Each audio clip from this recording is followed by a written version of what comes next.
Buenas tardes. ¿Cómo están? Buenas tardes, Lee. Buenas tardes. Vamos conectándonos.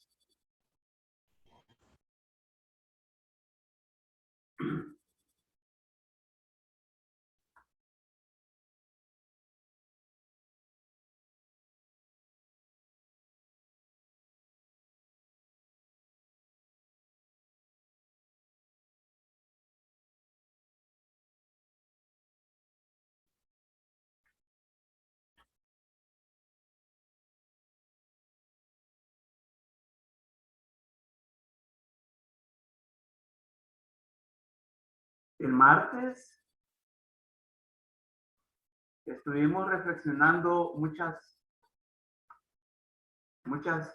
cosas que involucran pues a la crisis social que se vive a nivel de todo el sistema social salvadoreño y específicamente el Sistema Nacional de Salud.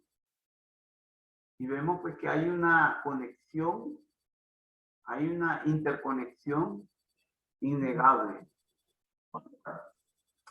Estuvimos hablando del problema de las pensiones, que es también algo muy sensible dentro de la sociedad salvadoreña. Y también vamos a seguir pues con el problema que nos atañe, que es pues el problema de la falta de opacidad, perdón, la falta de transparencia en cuanto a los datos que se emiten por parte del Ministerio de Salud sobre el impacto del COVID como un problema de salud pública. Bueno, yo también les estuve diciendo que hay un vínculo indirecto hoy por hoy con la mayoría de ustedes. Sin embargo, hay compañeros y compañeras que ya ejercen y tienen la práctica, tienen el testimonio práctico de cómo se están viviendo las cosas, porque ya lo han vivido.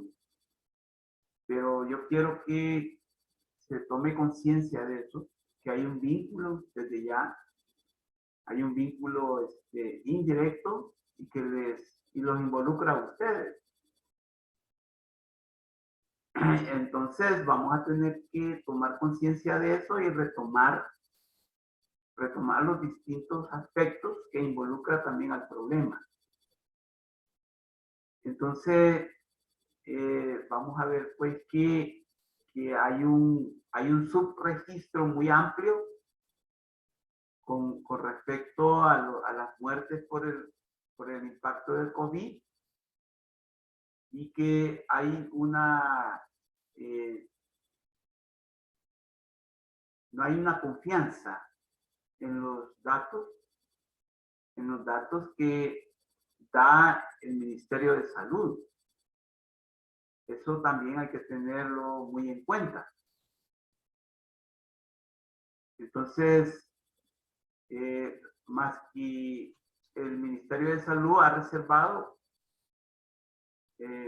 la información sensible, muy sensible, la ha reservado, la ha declarado reservada, y eso llama mucho la atención también.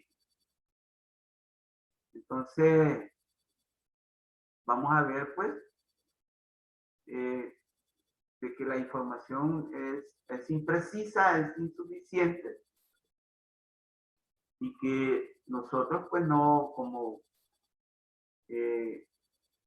asignatura de sociología no podemos estar convencidos de que los datos a los que tenemos acceso son fidedignos.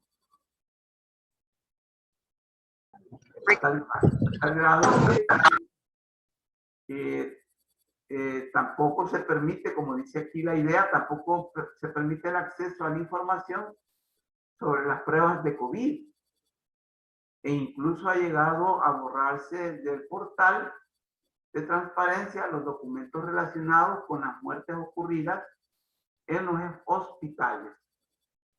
Luego que medios de comunicación revelaran que entre enero y septiembre, y aquí viene un dato bien concreto, entre enero y septiembre de 2021 en el Hospital El Salvador fallecieron 1.316 personas, más que la cifra reportada por el MinSal en ese lapso. O sea, 1.316 personas más. O sea, otro dato. Entonces, ahí podemos ver que hay una gran diferencia entre los datos oficiales y los datos reportados por otras fuentes, llámense privadas, llámense independientes. Por otro lado, lo que sí está disponible para la ciudadanía, lo que sí está disponible para la ciudadanía, toda esa información es insuficiente y no se actualiza con frecuencia, lo que impide hacer un análisis certero del impacto del COVID-19 en la salud pública. Esto está señalado también por expertos en epidemiología. Ellos lo han manifestado. Así que a 2 años de la pandemia. Entonces, la ciudadanía sigue sin conocer datos que otros países sí ponen a disposición de su población, como la ocupación de las camas hospitalarias, el estatus de vacunación de los fallecidos por COVID-19 e incluso la cobertura de la vacuna por edades y zonas. Datos o aspectos que para el caso de El Salvador no se conocen. Entonces, esto nos lleva a reflexionar algo y también a inferir un criterio bastante, digamos, profundo, hondo, y que parece que no lo tomamos en cuenta, al menos las autoridades de salud pública. Y es lo siguiente: para enfrentar exitosamente una crisis como la que estamos viviendo con respecto al COVID, se necesita el acompañamiento de la comunidad. Y eso no se logra si las autoridades no proveen de datos e información. Si no hay datos exactos, es como que alguien esté respondiendo a una crisis con una venda en los ojos. Esto fue un planteamiento que hizo precisamente un vocero del Colegio Médico y además experto en la materia. Por su parte, otro experto señaló que el sistema de salud ya carecía de credibilidad y el ocultamiento de información en la pandemia lo ha agravado. O sea que nuevamente caemos pues de nuevo en aquella dinámica en la cual problemas estructurales que ya existían antes del aparecimiento del COVID-19 se han venido como a profundizar. Se han venido a profundizar, se han venido a agravar y es más, se han venido a quitarse ese velo con el que se les había pues se les revestido, y que ya con el problema del COVID-19 no se ha podido ocultar. Entonces esto es complicado, pues. Estamos ante una situación complicada. Entonces hay una falta de credibilidad no solo en este momento, sino que desde mucho antes. Sí, por ese ocultamiento de información en todos los órdenes y que con la pandemia se ha agravado. La falta de transparencia, que incluso es más que falta de transparencia, es esconder, es mentir. Eso es el propósito, esconder y mentir. Y eso debilita las instituciones. Debilita las instituciones y esta institución llamada Sistema Nacional de Salud es una institución de gran magnitud. Entonces, está como una institución que se debilita, al menos institucionalmente y por lo tanto socialmente, porque no cumple, no logra cumplir. No logra cumplir en cuanto a información, en cuanto a transparencia, y mucho menos en atención también. Entonces ahí hay como otros aspectos que necesariamente es necesario que también hablemos. Hay una asociación de la sociedad civil organizada que se llama Foro Nacional de Salud y que da seguimiento a la implementación de políticas públicas en salud desde el prisma de las comunidades, desde el prisma de los grupos vulnerables, de las personas que padecen problemas y que no se les oye. Y recordó que además de la opacidad en la información pública sobre la pandemia, se violan derechos humanos con la pandemia. Y esto viene desde el 2020. Desde el 2020 que comenzó todas las restricciones, todas las dinámicas de bioseguridad,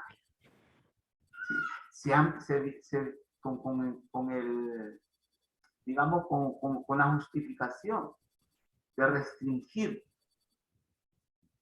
se han violado derechos. Se han violado derechos humanos fundamentales, como el derecho, por ejemplo, a la movilización.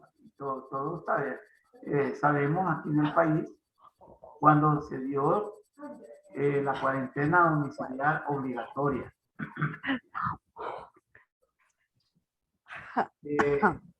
También este Foro Nacional de la Salud destaca también otro problema, que es el mal uso de fondos públicos y las anomalías que se reportan en algunas compras relacionadas con la pandemia, que incluso han motivado a que haya investigaciones de parte de la Fiscalía. Pero aquí hay un problema también, que la Fiscalía es una Fiscalía que no está al servicio de la sociedad, como debe ser, no está al servicio de la Administración de Justicia hacia la sociedad, sino que hacia el gobierno de turno. Está al servicio del gobierno de turno, en este caso del gobierno de Nayib Bukele. No investiga, y si investiga selectivamente, hace caso omiso de muchas quejas, denuncias, etcétera. Entonces, esto viene a complicar más la situación también.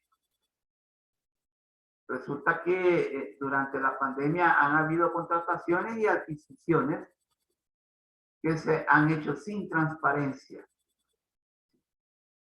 ocultando mucha información, manipulando datos,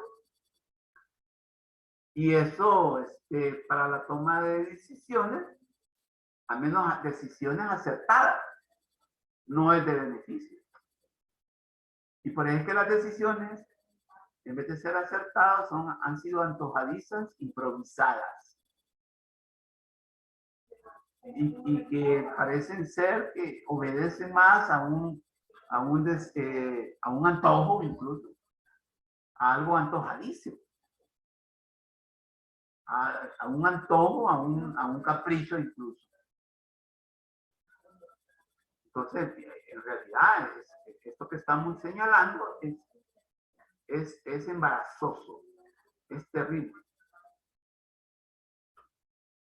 Los médicos organizados, los médicos y otras organizaciones afines a los médicos también señalaron una tendencia a la centralización de los servicios en salud o de la salud para la atención de pacientes graves y críticos en el Hospital El Salvador,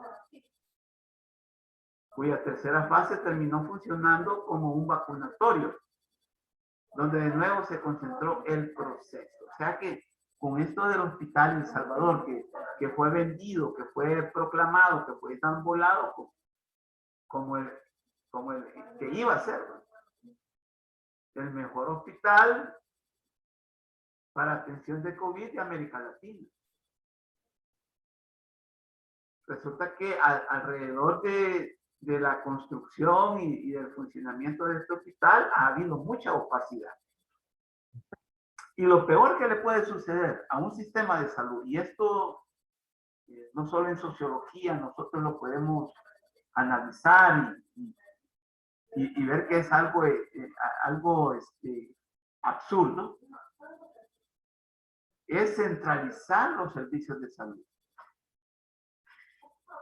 Resulta que todas las doctrinas modernas de la salud, todas las teorías modernas de la salud, todas las propuestas de políticas modernas de salud hablan de una descentralización de los servicios. Y no todo lo contrario, como está ocurriendo, de una centralización de los servicios.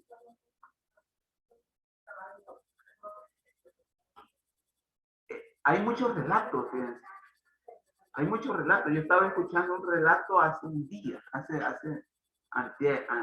ayer, de alguien que decía que en las jefaturas, en los hospitales, en el ministerio, los subalternos para poderse comunicar con sus jefes inmediatos tienen que pedir permiso, tienen que llenar una forma para poderse comunicar con los jefes inmediatos. Entonces, ¿qué es lo que significa eso? Una centralización. Una centralización de la administración en la salud. Y no una descentralización, que es lo que se necesitaría en casos tan problemáticos como es el caso de una pandemia. Sí.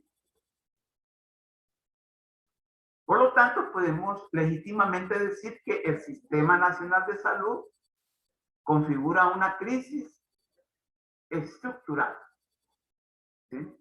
Desde mucho antes de la pandemia COVID-19, y que hoy por hoy, en el momento actual, expresa una crisis coyuntural.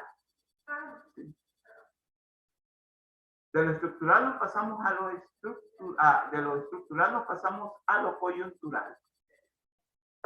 Yo ya les he planteado que nosotros en sociología hablar de una crisis estructural es hablar de una crisis de larga data, de largo tiempo, desde hace mucho tiempo que se puede hablar de una crisis estructural.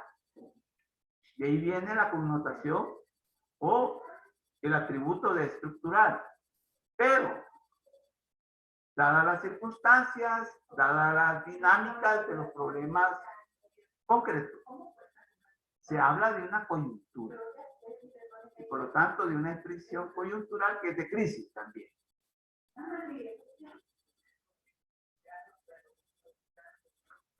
A tal grado de que un problema que, si bien es cierto, se puede también analizar a nivel estructural, como son los desafíos para la salud pública, vamos a remitirnos a lo coyuntural, o sea, a lo del momento actual con el COVID-19.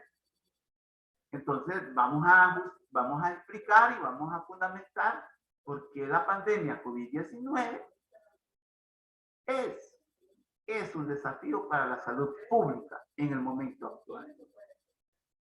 Eso no quiere decir en modo alguno que no hayan otros desafíos para la salud pública. Por ejemplo, otro desafío es el de la violencia. Otro desafío, por ejemplo, por ejemplo, el dengue. El dengue sigue siendo un desafío. Entonces, hay otros desafíos, pero hoy por hoy nos va como nos va a abarcar mucho más énfasis, mucho más ánimo hablar del COVID-19 como un desafío para la salud pública. De ahí que surge la pregunta, ¿en qué sentido? ¿En qué sentido el COVID-19 es un desafío para la salud pública? Resulta que la pandemia COVID-19 es considerada un desafío y por lo tanto una amenaza para la salud pública, sí y solo sí, por las siguientes razones. Uno, por el significado y afección en el porcentaje del índice de morbilidad física registrada en la coyuntura que va desde marzo de 2020 hasta la fecha. Y que se empezó a verificar el aparecimiento y el efecto de la enfermedad. Es decir, por la cantidad de muertes que produce. Por la cantidad de muertes que produce el COVID-19 es considerado en un primer momento como una amenaza. Ahora bien, quiero saber si hay claridad en lo que vamos a entender por morbilidad física. Porque podemos confundirla con mortalidad física, que no son lo mismo. Vamos a ver, ¿quién me podría hacer una distinción entre morbilidad física o a qué nos referimos con morbilidad física? Tal vez ustedes ya manejan pues todo ese marco teórico conceptual de Madeline Medrano, sí, cómo no, adelante. Yo, por lo que entiendo de morbilidad física, sería la enfermedad que hay en una población o cuántas enfermedades hay en una población. ¿Podrías repetirlo con más fuerte? No te escuché bien, por favor. Que entiendo que sería como las enfermedades o el nivel de enfermedades que habría en una población.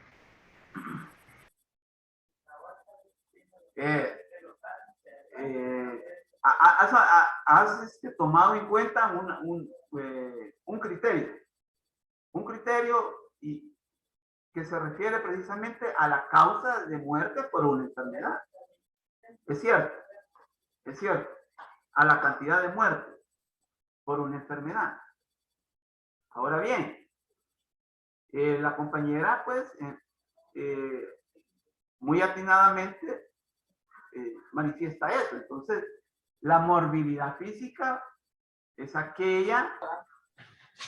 aquel índice de muerte provocado por una enfermedad específica.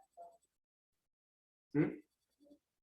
Si alguien puede desmentir esto, pues que lo haga, pero a diferencia de lo que es la mortalidad, o sea que ya vendría a ser como, la mortalidad viene a ser como una categoría que habla a nivel generalizado, ¿sí?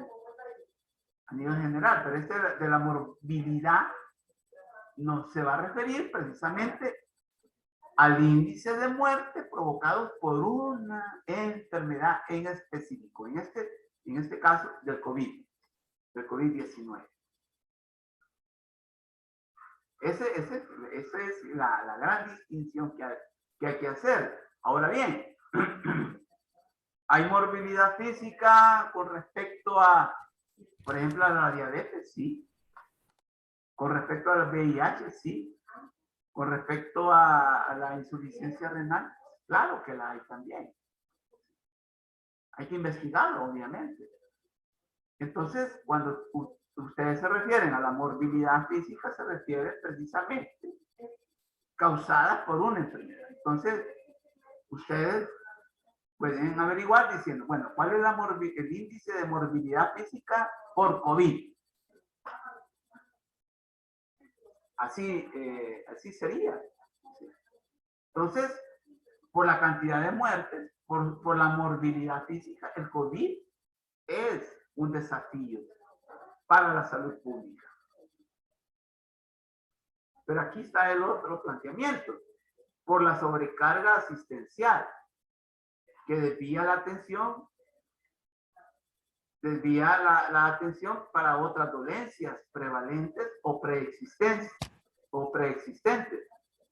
y no de poca importancia, como son la diabetes, el VIH, la hipertensión, la insuficiencia renal, dengue, las enfermedades cardiovasculares, la violencia social delincuencial, el cáncer, por ejemplo, ese es otro también. Así como el desvío de recursos materiales y humanos y financieros para su atención. Ha habido pues una sobrecarga asistencial, más cuando se ha estado en verdaderas olas de contagio. Ha sido desviar la atención. Y no solo en cuanto a asistencia, sino que también recursos. Recursos, se han desviado recursos sustanciales hacia la atención por COVID. Entonces, cuando se habla de la sobrecarga asistencial, esta no se refiere precisamente a las muertes, como la anterior, sino que se refiere precisamente a todo lo que involucra todos los procesos de la salud que involucra pues, la atención al COVID-19, vacunación, ¿sí? La atención, el cuidado, que es ahí donde ustedes entran, el diagnóstico, etc. Entonces, la sobrecarga asistencial también, por eso, el COVID también es una amenaza para la salud pública. Un tercer aspecto es por la afectación en las condiciones de vida de toda la población en general. En todos los aspectos, en lo físico, en lo mental, en lo económico. Por ejemplo, en la paralización de la economía por la cuarentena domiciliar, que fue desde el 22 de marzo hasta el 29 de mayo, causó problemas económicos. Lo social también fue afectado, lo político, lo cultural, espiritual y también lo medioambiental. Es decir, que imposibilitó una vida mínima y plena, el COVID, y sigue haciendo. Entonces, por la afectación en las condiciones materiales y espirituales de la población, o sea, sobre nosotros, sigue siendo un reto, un desafío para la salud pública. Así que por favor no nos equivoquemos. También, pues, por ese aspecto, por ese criterio, que es la afectación en las condiciones de vida. Bien. Por lo tanto, nosotros desde la sociología vamos a tratar el problema desde una interdisciplinariedad. ¿Qué es la interdisciplinariedad? O sea, que no puede haber un monopolio de atención desde la ciencia sobre un problema, sobre el problema del COVID-19, sino que tiene que existir el concurso o la interrelación de distintas ciencias, de distintas naturalezas, hablando analizando el problema. Entonces, ese es el criterio de interdisciplinariedad que nosotros en la cátedra de sociología proponemos, porque proponemos. El problema es que la propuesta no es escuchada. Ya lo estuvimos planteando en clases anteriores, de que digamos, la sociedad no está consciente de que el COVID debe ser tratado interdisciplinariamente. O sea que tiene que involucrarse no solo las ciencias médicas o ciencias de la salud también, sino que las ciencias sociales. Por lo tanto, a que le vamos a llamar interdisciplinariedad. Al necesario abordamiento de la realidad que exige análisis, propuestas y soluciones viables y reales desde la diversidad de la ciencia y la tecnología técnica para converger en efectos o resultados integrales holísticos con sentido de totalidad e interrelación que superen los problemas de raíz y estructuralmente, como es el problema de la salud como sistema y como condición individual y colectiva de la población. Entonces, vean, estamos pues ya entrándole pues a este criterio, y este es un criterio valioso porque lo estamos viendo desde la ciencia. Y si lo vemos desde la ciencia, vemos que es tan valioso la interdisciplinariedad que las ciencias de la salud como la enfermería, la medicina, toman en cuenta o deberían tomar en cuenta lo que dice también las ciencias sociales y específicamente una ciencia social como la sociología. Precisamente la asignatura de sociología en una carrera como la de ustedes está llena de propuestas, ¿sí? Está llena de criterios que se deben de tomar en cuenta para ver el problema de la salud como un problema integral y holístico. Ojo, a nosotros nos importa mucho que internalicen las ciencias de la salud los criterios y las propuestas integrales y holísticas sobre la salud. Ese quizás es un propósito fundamental. La crisis sociosanitaria COVID-19, un desafío para la salud pública como sistema y la enfermería como disciplina científica. Entonces ya hablamos con respecto al sistema de salud. Ya estuvimos hablando todos esos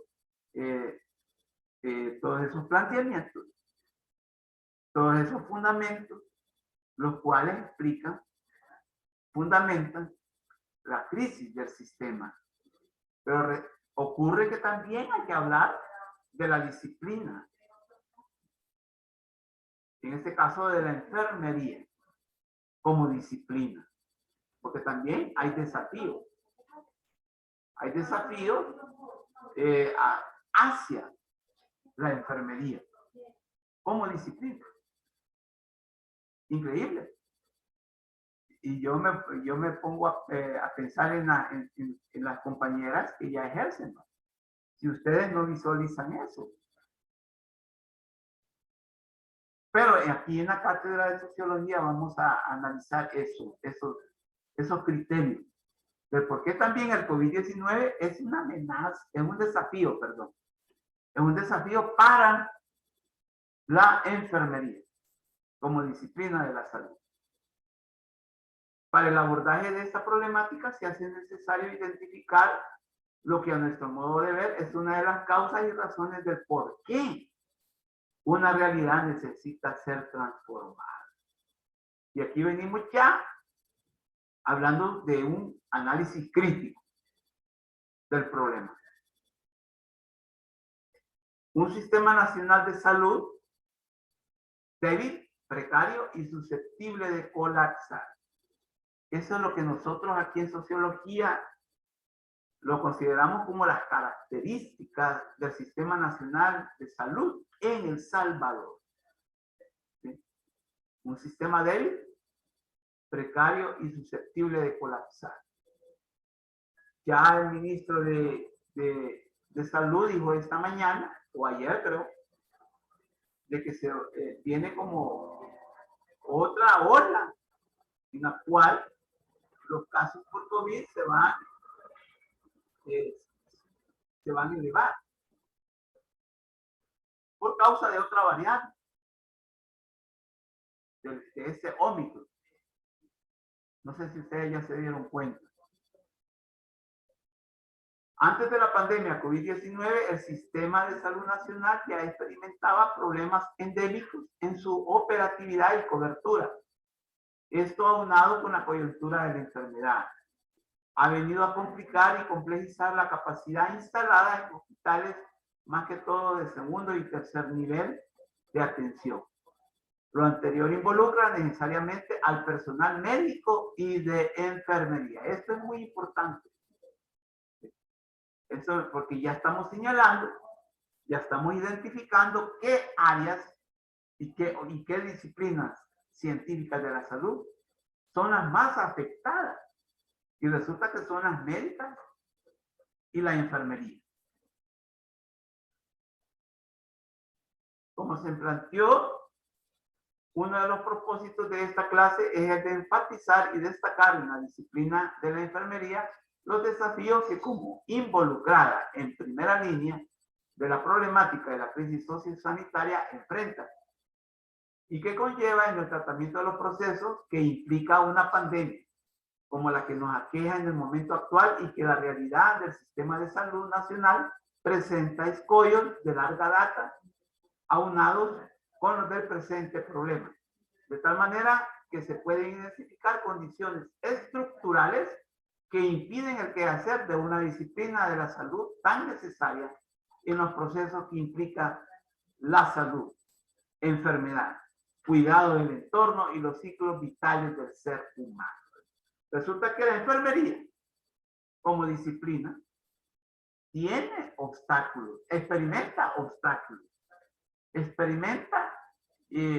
digamos, condiciones que no le permiten cometer el cumplido que debe de hacer. Esto lo podemos decir con toda la legitimidad del caso desde la sociología. Vamos a volver a las 5 de la tarde para seguir con este problema. Porque ya el tiempo se nos está acabando. ¿De acuerdo? Vamos a volver a las 5. Gracias, Lee. Bueno. Está bien, Lee. Bueno. Bueno, Lick. De acuerdo. Vemos a las 5.